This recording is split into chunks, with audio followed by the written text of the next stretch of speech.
domingo, 29 de julho. O Fantástico está no ar com duas histórias de sobrevivência que desafiaram a medicina. Como esse menino escapou ileso depois que um espeto perfurou o cérebro dele. E este bebê que nasceu saudável depois de um acidente trágico numa rodovia de São Paulo. O Centro de Controle da Rodovia Regis Bittencourt, que liga São Paulo a Curitiba, recebeu um alerta na tarde de quinta-feira passada. Nos passaram que era um caminhão que havia perdido o controle e veio a capotar. O chamado de emergência citava duas vítimas, o motorista e uma passageira, lançada para fora do caminhão. A vítima foi ejetada, muito provavelmente sem um cinto de segurança, e ele ficou retido no interior do veículo. Quando Elton chegou ao local do acidente, a surpresa. No momento em que eu escutei o choro, eu imaginei que se tratasse de uma criança, de 6 meses, 7 meses. Não era. O bebê tinha acabado de nascer. A mulher grávida de 9 meses morreu no local. Mas deixou uma recém-nascida que parece ter guardado energia para pedir ajuda. Antes da chegada da nossa equipe, não havia barulho algum de criança. A criança parece que esperou a chegada do resgate para se manifestar de alguma forma que estava viva ali, precisando do nosso apoio. E apoio teve de sobra. O pessoal do resgate estabilizou a bebê ainda na ambulância. E ela se recupera bem nesta UTI neonatal, onde já virou xodó da equipe. Chegou essa princesinha aí, linda, saudável, ativa, sem praticamente trauma nenhum, só algumas raras escoriações muito leves. O motorista do caminhão, Jonatas Ferreira, de 30 anos, já teve alta. Ele disse que não conhecia a mãe da menina, ainda não identificada. Segundo o motorista do caminhão, também não tem ideia nenhuma que foi uma carona que ele deu pela primeira vez. Enquanto polícia e conselho tutelar procuram identificar a mãe, o médico que ajudou a bebê a vir ao mundo ainda tenta entender o que aconteceu. A sensação foi de emoção, porque pelo trauma que a mãe sofreu, é praticamente impossível essa criança ter sobrevivido. Sobreviveu e ganhou até uma sugestão da equipe do hospital. Ela recebeu o nome carinhoso de Giovana, porque é protegida por Deus. E a quase 2.000 quilômetros dali, o Fantástico conheceu outro nome, que esta semana também ganhou a batalha da vida. O que está escrito aí? Rian Santos Silva. É seu nome? Então você está enxergando tudo direitinho? Eu enxergo meio embaraçado, mas eu estou conseguindo enxergar. Está conseguindo enxergar, desenhar, se movimentar. Os médicos não achavam que seria possível quando viram a imagem de Rian, 8 anos, domingo passado. Como uma criança que teve uma lesão tão grave consegue estar tão bem. Nos surpreende essa criança chegado viva até a gente, propiciado para fazer o tratamento, e ela sai bem. Olha aqui o espeto que entrou na cabeça do Rian. Ele é fininho, mas bem comprido. Essa parte aqui ficou dentro do crânio do Rian. 12 centímetros e meio. Essa outra parte aqui ficou do lado de fora, 26 centímetros. Esse é um caso em que 1 milímetro fez diferença. Veja por quê. O espeto entrou pela órbita direita do Rian. Órbita é a cavidade onde fica o olho. Primeiro risco, atingir o nervo óptico, que determina a visão. O espeto quase encostou neste nervo. Ficou a 1 milímetro de distância, segundo os médicos. Depois passou raspando pela carótida, a artéria que leva sangue para o cérebro. Por último, o espeto atingiu o tronco encefálico, região que comanda funções vitais, batimento do coração, a respiração. Ele chegou a perfurar essa área. Mesmo assim, nada grave aconteceu. Isso porque dentro do tronco encefálico existem pequenas áreas milimétricas, que permitem a manipulação sem comprometer essas funções. Foi bem nessas áreas que podem ser tocadas sem causar danos que o espeto entrou. 1 milímetro para lá ou para cá e essa história teria outro final.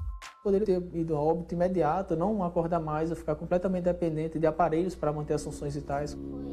Como esse acidente, que poderia ter causado consequências tão graves, aconteceu?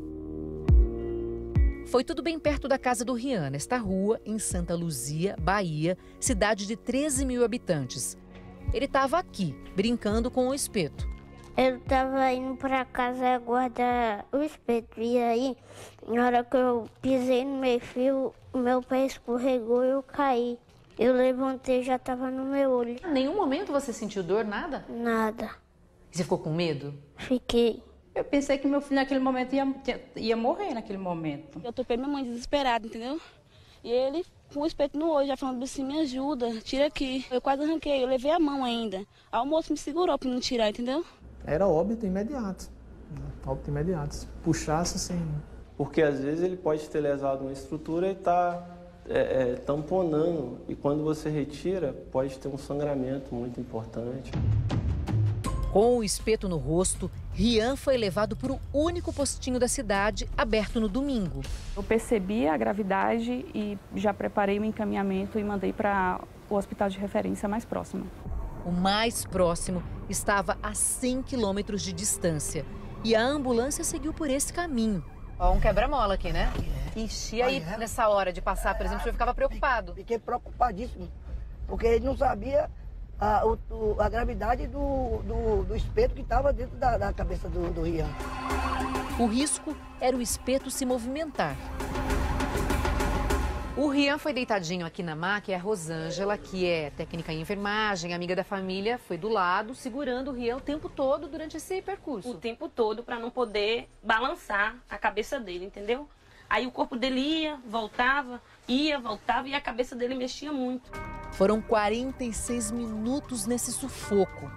A ambulância chegou à Santa Casa de Itabuna e logo o menino fez os primeiros exames com o Dr. Jean. Na tomografia, a gente teve um pouco de dificuldade, né, para acomodar ele dentro do aparelho. Mas por causa do espeto? Por causa do espeto. Foi meio trabalhoso, mas a gente conseguiu. Dr. Iogo ajudou na cirurgia. Depois de 3 horas, os 2 médicos conseguiram retirar o espeto. Quase não ficou sequela. A pálpebra direita do Rian não abre e fecha sozinha, mas ele pode recuperar o movimento.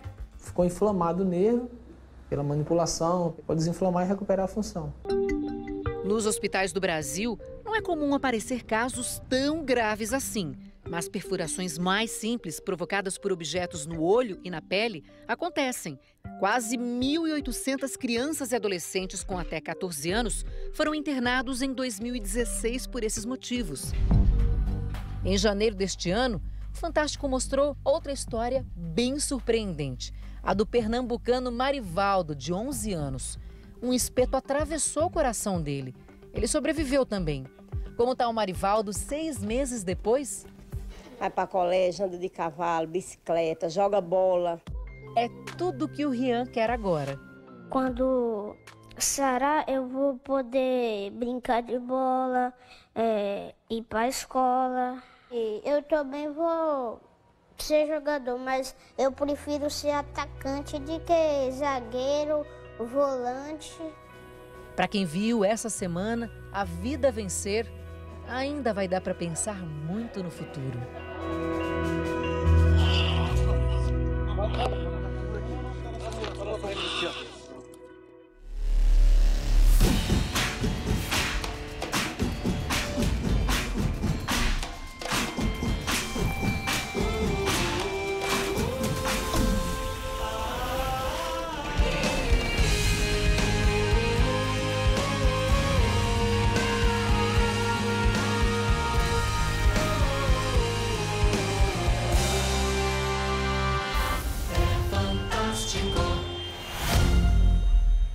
Olá, boa noite. Oi, boa noite. Um avião de pequeno porte caiu no fim da tarde de hoje no aeroporto Campo de Marte, em São Paulo.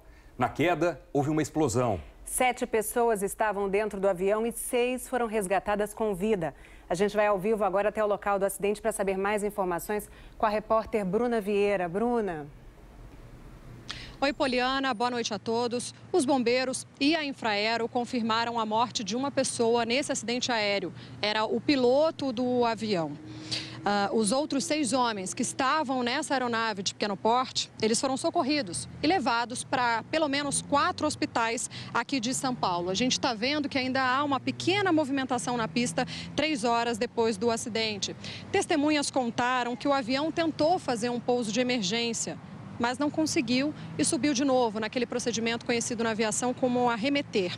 E aí acabou caindo de uma altura de poucos metros. Ele estava voando baixo, com pouca velocidade. Nesse instante, houve uma explosão aqui na pista do Campo de Marte. Esse aeroporto, ele fica na zona norte da capital paulista. Ele é muito conhecido por servir à aviação executiva, ao táxi aéreo e também ao voo de helicópteros. Ainda existem algumas dúvidas, né? Então, a perícia vai precisar ainda confirmar as causas desse acidente e também explicar como um acidente aéreo onde houve uma explosão deixou das 7 vítimas, deixou 6 sobreviventes. O acidente aqui no Campo de Marte foi pouco depois das 6 da tarde. O avião da empresa Vidiplast saiu de Videira, em Santa Catarina, pouco depois das 4 da tarde, com destino a São Paulo. Caiu quando ia pousar no aeroporto Campo de Marte. Uma pessoa que estava lá contou o que viu. A primeira vez arremeteu e a gente já ficou de olho no avião. Ele passou a segunda, aí o pessoal confirmou que estavam os três trem de pouso abaixado tudo. A terceira ou quarta vez que ele veio. Ele veio para pouso mesmo.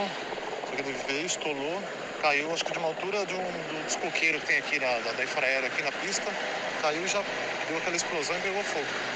Os bombeiros foram chamados e controlaram o fogo. 7 pessoas estavam dentro do avião, 6 foram resgatadas com vida. O piloto era Antônio Traverse, que morreu no local. Os sobreviventes são Nereu Denardi e Neraldo Denardi, sócios da empresa. E o filho de Nereu, Enzo, de 17 anos. Também estavam a bordo Aguinaldo Nunes, Aguinaldo Cripa e Benê Souza, todos funcionários da empresa Vidiplast. O bimotor, fabricado em 2008, estava com a documentação em dia, de acordo com a Infraero. Uma correção no nome dos 2 sócios da empresa Vidiplast, Geraldo e Nereu Denardi. Poliana, Doni. Obrigada, Bruna. Essa semana o Brasil conheceu a história de uma pernambucana que saiu do país com o sonho de se formar em medicina. Rainéia Gabriele Lima queria ser pediatra e dizia ter renascido na Nicarágua, onde vivia desde 2013. Na última segunda-feira, Rainéia foi morta a tiros em circunstâncias que podem estar relacionadas à repressão violenta do governo de Daniel Ortega a uma onda de protestos. De abril até agora, já são mais de 400 mortes. O Fantástico teve acesso a imagens inéditas de Rainéia na Nicarágua, conversou com pessoas que conviveram com a brasileira e ouviu uma médica que prestou os primeiros socorros. São relatos que ajudam a entender uma vida despedaçada pela tragédia. Hoje é o dia 30 de maio de 2018 em Nicarágua, Managuás.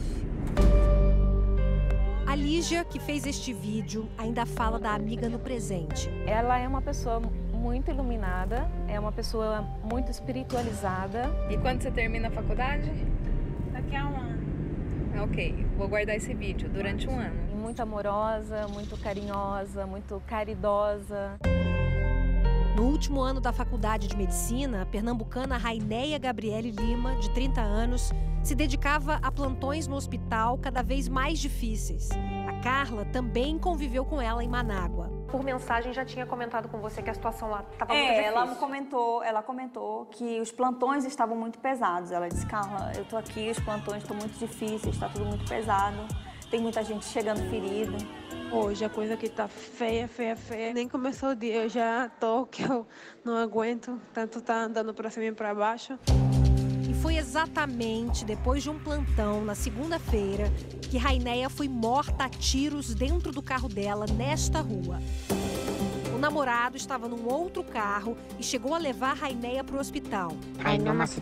Ela foi direto para o centro cirúrgico, contou uma funcionária do hospital em mensagem de áudio, pedindo que a voz fosse distorcida.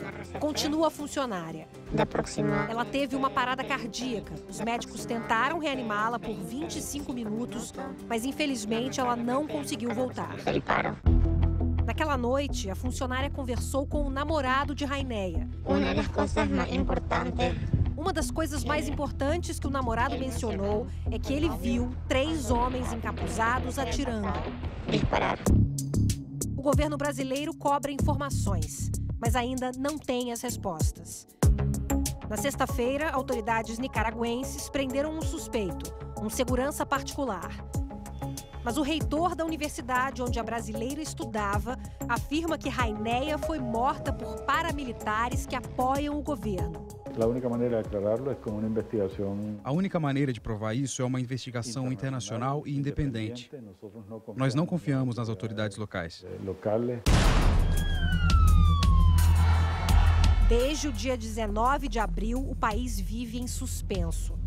A escola do meu filho, eles cancelaram as aulas. Os supermercados começaram a fazer um horário diferenciado, só pela parte da manhã, até as 2 da tarde. Tudo começou com um protesto de universitários contra medidas do presidente Daniel Ortega, que aumentavam a contribuição para a Previdência. Desde a primeira manifestação, eles foram reprimidos com violência. Grupos paramilitares armados andam pelas ruas, que ficam desertas quando anoitece. E mesmo que as pessoas estejam tentando ficar seguras dentro das casas, eles vão lá, invadem, fazem mesmo o terror. Enquanto no hospital Raineia dava plantões, nas ruas, os manifestantes passaram a pedir a renúncia do presidente. Ortega foi um dos líderes da Revolução Sandinista que, em 1979, derrubou o ditador Anastácio Somoza. Passou a ocupar cargos importantes e só no último mandato de presidente já está há 11 anos no poder. O governo rebate e considera que as manifestações são manipuladas pela oposição, que quer dar um golpe de Estado. Este jovem de 21 anos é um dos líderes das manifestações. Numa reunião com o presidente, no dia 16 de maio, confrontou Ortega. Nós conseguimos entrevistar o estudante num esconderijo em Manágua. É um movimento juvenil, uma luta juvenil. É um movimento juvenil que começou ecológico, mas quando houve o decreto de aumento na Previdência, passamos a lutar pelo direito de nossos avós e avós, de nossos pais. Perguntamos se ele também vê relação entre a morte de Raineia e a ação dos paramilitares. Claro que sim. Não por envolvimento nos protestos, mas como vítimas da situação criada pelos paramilitares. Manágua é um deserto sem lei depois das 6 da tarde. Mais de 400 pessoas morreram desde abril na Nicarágua. Foi por isso que a Carla decidiu voltar às pressas para o Brasil. A Raineia tinha algum contato, participava de algum grupo de estudantes que participava dessas manifestações? Não. Assim, ela trabalhava nos hospitais que atendiam alguns manifestantes feridos, mas era o trabalho dela. Ela falou até que chegaram até a invadir o hospital. Fizeram tipo um arrastão, levaram celular de médico, carteira de médico. Disse que foi um sufoco dentro do hospital. Para a mãe, a filha confessava que tinha medo. Ela dizia então que tinha medo de sair de casa, de trabalhar. Aí eu disse a ela, não saia de casa sozinha. Se você tiver de passear alguma coisa, não vá. Mãe e filha não se viam há 4 anos, mas se falavam quase todos os dias pelo telefone ou pela internet. E o reencontro estava marcado para 2019, quando Raineia ia voltar para o Brasil, aqui para Pernambuco, com o diploma de medicina. Quando eu falei com ela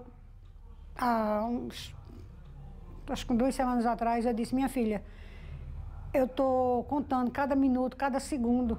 Não é por semana, não é por mês, é por minuto e por segundo. Para chegar o dia de você vir embora. E já estava na minha mente, eu vendo já aquela cena. Ela chegando e eu correr e abraçar ela. Ela ainda não sabe quando o corpo da filha vai chegar ao Brasil. Mostra as últimas fotos, a última mensagem e espera. Em Manágua, os amigos, mesmo com medo, fizeram homenagens. E a universidade declarou Rainéia Lima formada em medicina. Eu todo dia vou olhar esse diploma, todo dia vou abraçar, todo dia vou cheirar. Porque não vou estar abraçando o diploma, né? Eu vou estar abraçando minha filha. Por toda a dificuldade que ela passou lá. Mas valeu, filha, valeu. Você é o orgulho da sua mãe.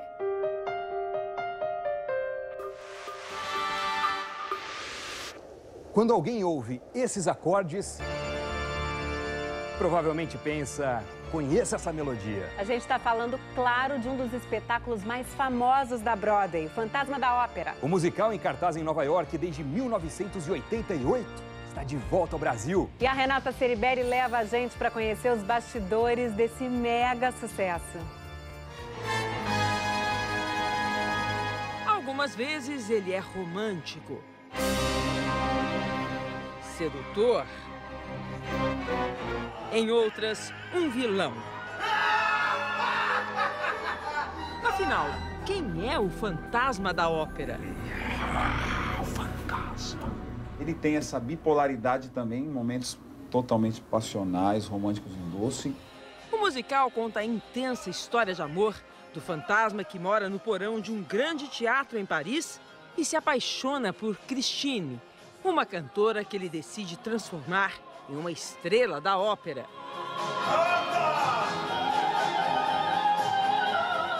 Tiago Arancan, cantor de ópera, já se apresentou em palcos do mundo inteiro, mas é sua primeira vez em um musical.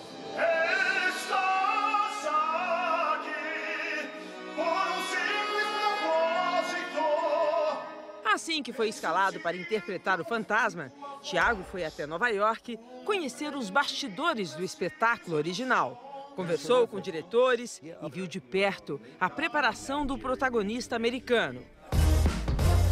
No Brasil, Tiago abriu pra gente as portas do seu camarim. Caramba, é muito pesado. Quanto pesa isso? Deve ter por volta de uns 15 quilos. Mais ou menos. Gente, é super Fora pesado. a capa e o sapato de época também, ó. E nos apresentou os bastidores dessa mega produção que já foi reproduzida em 35 países.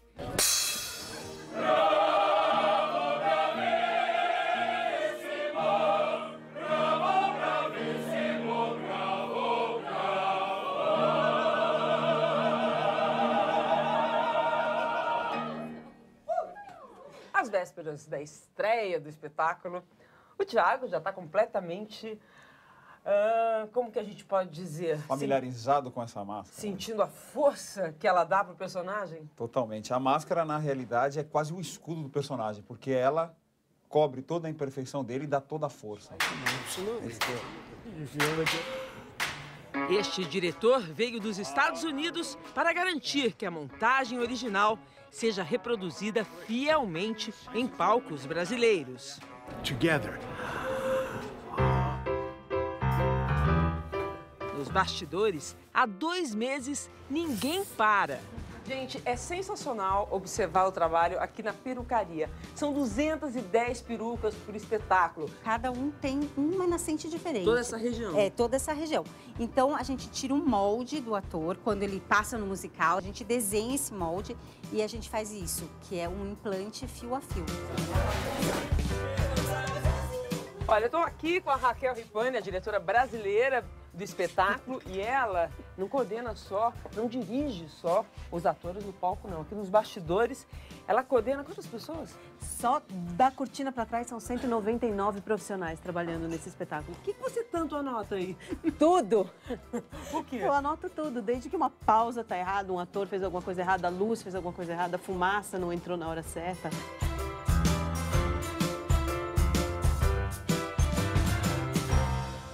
E no meio de muito trabalho aqui nos bastidores, um piano que você usa o quê? Para aquecer? Para aquecer a voz. Eu saio do meu camarim quando falta por 15, 20 minutos antes de eu entrar em cena e começo, né? Como é que é?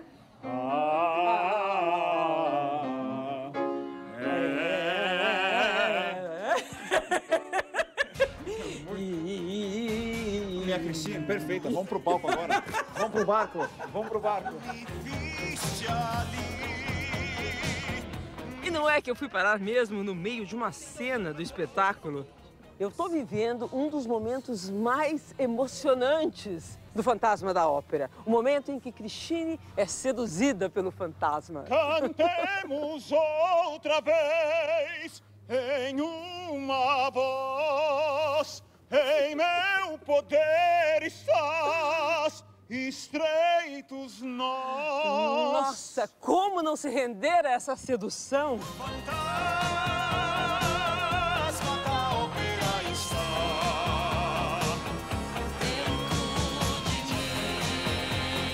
Cada vez que Cada saia... vez é diferente. Não tem uma vez que seja igual. É porque você fala, os seus olhos enchem de Brilham, lágrimas. sim. Você falou isso, eu me emocionei. Um grande espetáculo com pirotecnia, com automação, com grandes cenas, com uma música que fala por si própria, as melodias incríveis. Então tem todos os ingredientes, é aquele bolo perfeito que nasce e nos dá aquele gosto de degustá-lo.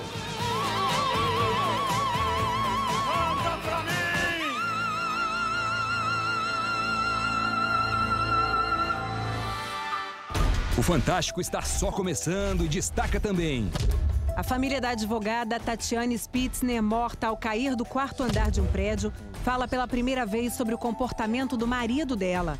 Ele é suspeito de atirá-la da sacada do apartamento. Ela falou para mim, pai, eu falei que ia divorciar e ele não aceita. Ele não aceita.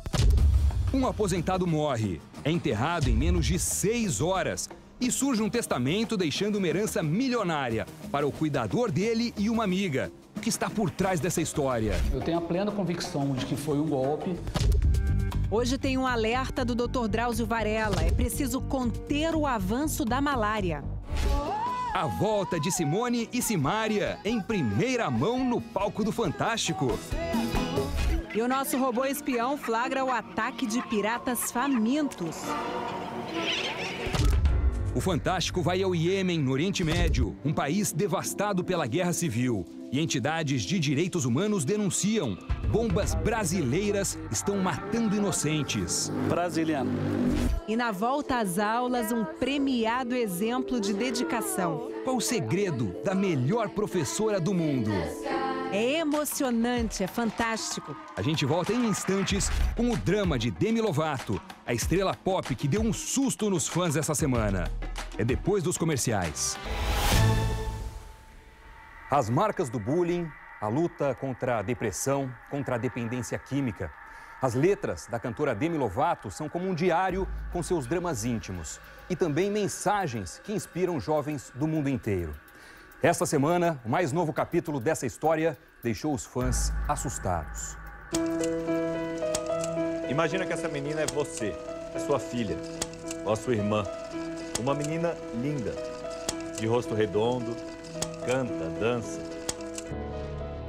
Eu queria ser uma cantora quando eu tinha 4, 5 anos. Eu queria ser uma grande estrela. Quando eu tinha 7, eu comecei a fazer Barney e seus amigos. E foi aí que eu me interessei por atuar. Aos 12, ela já era famosa. Mas eu não tinha amigos. Eu era muito sozinha. E na escola começaram a me chamar de vadia, de gorda. Esse bullying todo, ela começa a se sentir totalmente inadequada e não pertencente àquele meio. E foi aí que ela começou a desenvolver transtornos alimentares. Tá com fome? Acho que não. Eu posso ter passado isso também para as minhas filhas, que era preciso ser magra e bonita para ser bem-sucedida. Quando ela era adolescente, ela tinha um diário. E nele ela fez 2 desenhos. Numa página, como se via, gorda. Na outra página, o desenho de uma pessoa magra e em cima ela escreveu: é assim que devo parecer se quiser ser uma estrela. Nessa época, eu saí em turnê com os Jonas Brothers. Quando eu estava lá, era turnê, série, filme, álbum. Turnê, série, filme, álbum. Turnê, série, filme, álbum. E foi indo até que eu não tinha nenhum tempo livre.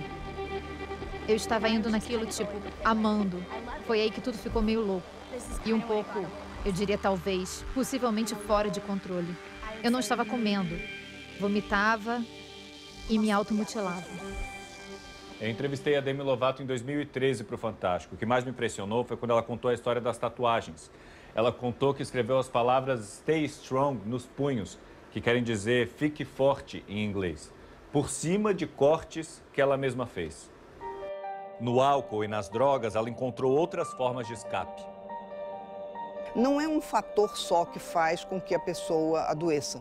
São vários fatores. Um fator genético, o pai dela tinha história de abuso de drogas, e aí, depois de sofrer muita pressão na escola, ela se desequilibrou e teve contato com a cocaína. E quando ela usou a cocaína, ela não conseguiu mais parar. Aos 19 anos, se internou numa clínica de reabilitação. E quando saiu da clínica, se transformou numa voz. Ela queria usar a história como exemplo da dificuldade que tantas meninas passam na adolescência. Eu tinha depressão, eu tinha vergonha. Quando eu escuto a música dela, eu sinto que eu não tô sozinha no mundo. Eu ganhei coragem e confiança para ser o que eu sou hoje. Mas Demi Lovato não conseguiu aguentar por muito tempo. É muito difícil conseguir parar. Esse documentário foi gravado em 2012.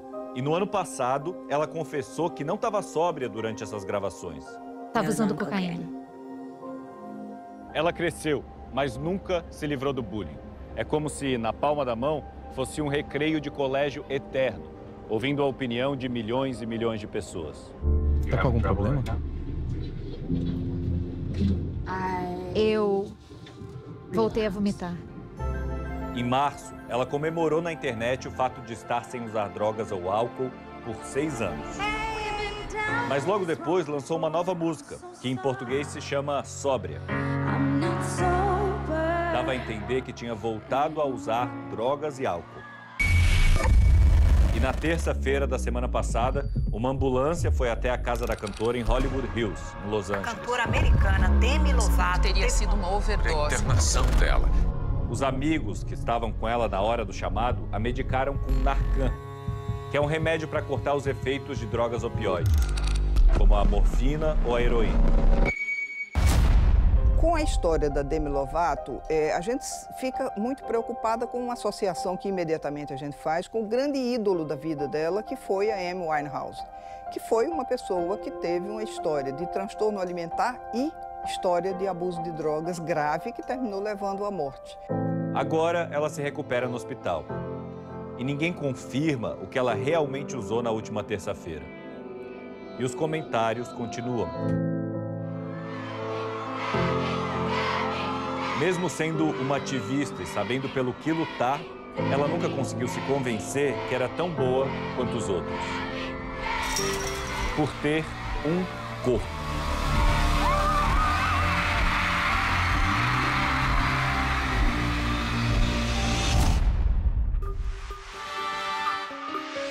Essas imagens são do último show da Simária, que faz dupla com a irmã, a Simone, antes da cantora dar uma pausa na carreira para tratar de uma tuberculose do tipo ganglionar.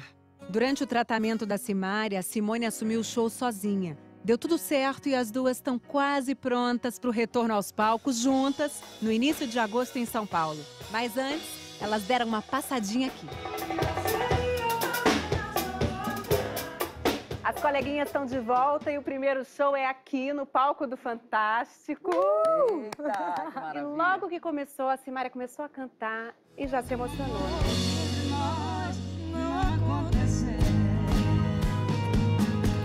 Foram muitos meses fora do palco, né? Muitas experiências, muito aprendizado. Foi uma escola para mim. O tratamento é de 6 meses, eu ainda estou em tratamento. Então você não está 100% ainda? Não estou 100% ainda. Mas eu já me sinto muito melhor. Eu fui descansar com a minha família, peguei meu marido e meus 2 filhos e a gente foi descansar. Mal acostumada, você me deixou. Mal acostumada com o seu amor. Então volta, traz de volta o meu sorriso. Sem você nem posso ser feliz. Nesse período, quem segurou as pontas foi essa moça aqui, com essa carinha aqui do lado. Como é que foi para você segurar esse período todo aí, Simone? Foi muito difícil, porque eu achei que Achei que eu fosse um trator, que eu iria conseguir. A Simone chegou a passar mal num show há 2 semanas. E, na verdade, além do cansaço, porque tudo eu comecei a fazer em dobro, né?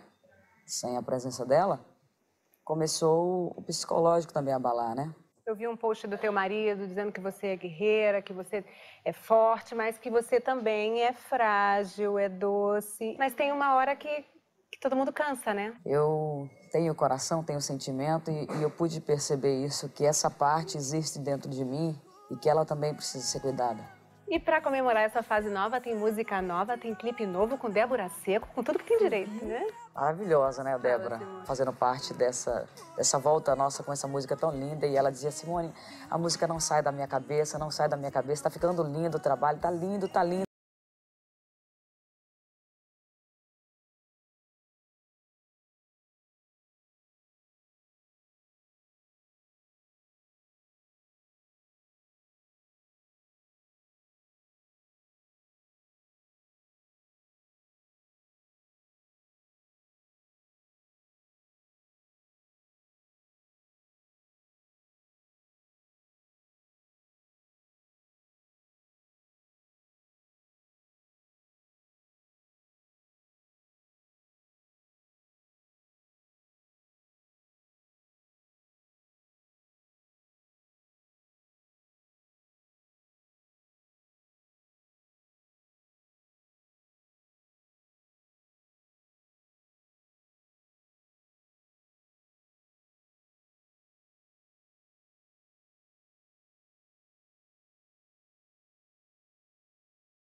Fala pra lá e pra cá, coleguinha, coleguinha, coleguinha, virou um bordão de vocês, uma expressão, uma marca registrada. Mas como é que começou essa história de coleguinha? Minha mãe, doida. E ela não chama as amigas de amiga. Oi, amiga, tudo bem? Ela chama de colega. Ô, colega! Aí um dia, muito cansada no show, a Samara, vai, coleguinha. E tava gravando um CD pirata, num dia lá, uma gravação. E aí saiu nesse CD, vai, coleguinha, vai, Vai, coleguinha. coleguinha, vai, coleguinha, vai, coleguinha. Aí ficou Simone e Simária, as coleguinhas mais amadas do Brasil. Eu deixo esse cara, você larga essa mulher e a gente vai viver na vida como Deus quiser, sem dar satisfação da nossa relação, condenados a viver, compartilhando o prazer. Atenção, fantástico! Coleguinhas, meus amores! Em cima! Em cima! Não quero advogado, quero regime. Vocês, comigo, vem, vai! Nós somos bagunçados e reféns desse pecado. É bandido esse meu coração, eterno prisioneiro da paixão.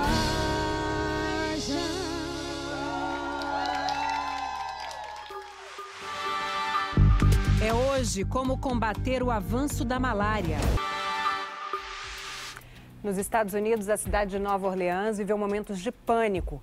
3 pessoas morreram e 7 ficaram feridas quando 2 atiradores abriram fogo contra uma multidão. O tiroteio aconteceu no bairro Francês, uma área turística da cidade. No sábado à noite, 2 homens armados atiraram contra uma multidão que estava em frente a um restaurante. Uma testemunha disse que ouviu entre 13 e 16 tiros.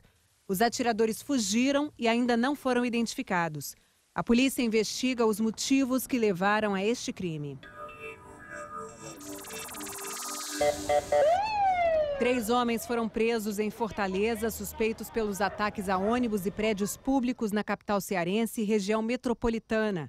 Todos têm passagem pela polícia. Segundo a Secretaria de Segurança Pública do Estado, o motivo dos ataques que começaram na sexta-feira foi a morte de 3 criminosos durante uma operação policial em Amontada, cidade no norte do Ceará.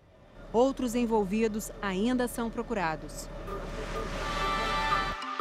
Um idoso morre aos 80 anos e a família não é comunicada. O enterro é feito às pressas. Entre as 3 pessoas presentes estava o cuidador do falecido. Um testamento suspeito escrito 5 dias antes da morte vem à tona. Apenas 2 herdeiros são beneficiados, o cuidador e uma mulher. A polícia diz que é golpe.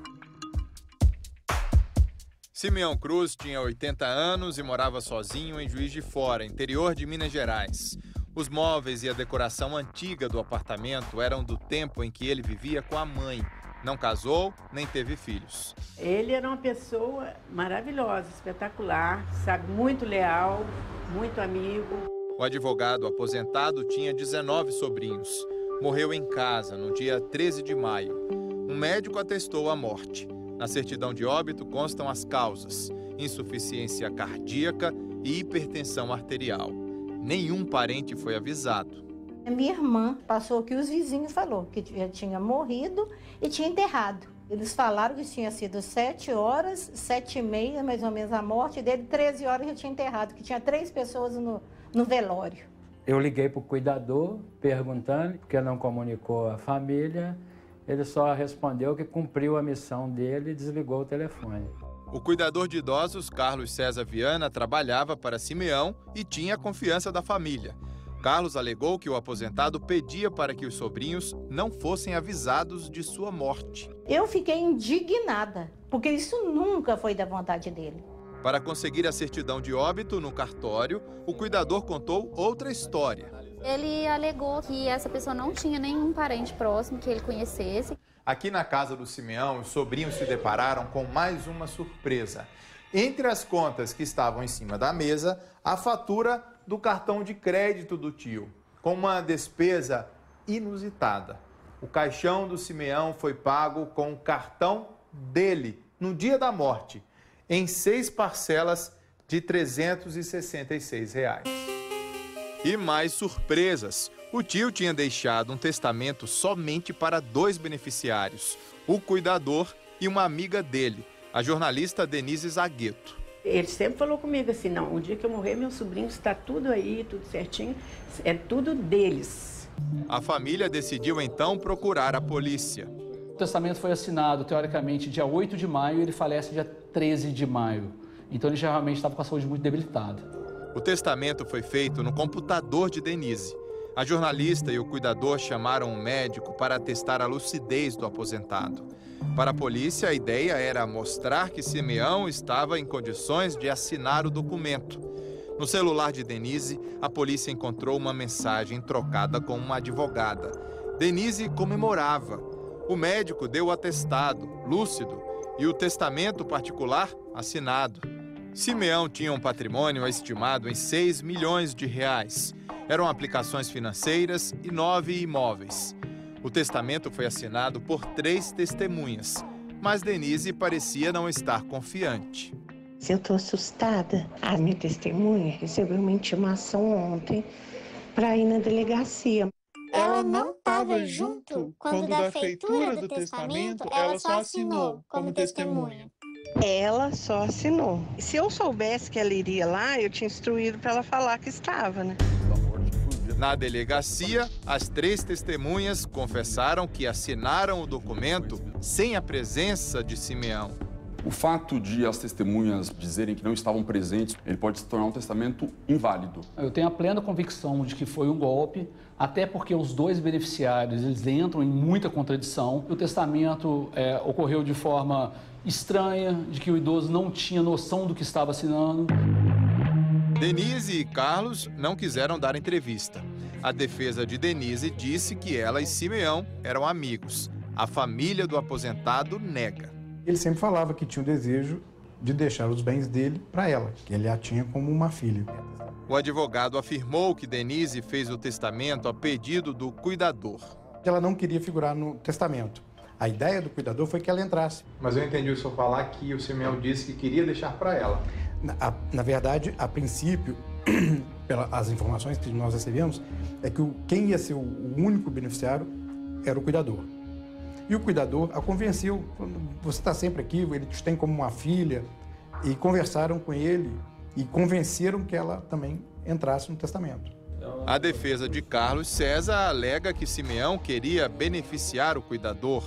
O Simeão tinha uma intenção de deixar alguma coisa para o César. O Carlos, ele informou na polícia que estava no momento em que a Denise teria apresentado rapidamente o testamento para o Simeão ver. A jornalista leu para o Simeão. Leu falando que seria metade para ela e metade para o Carlos? Não.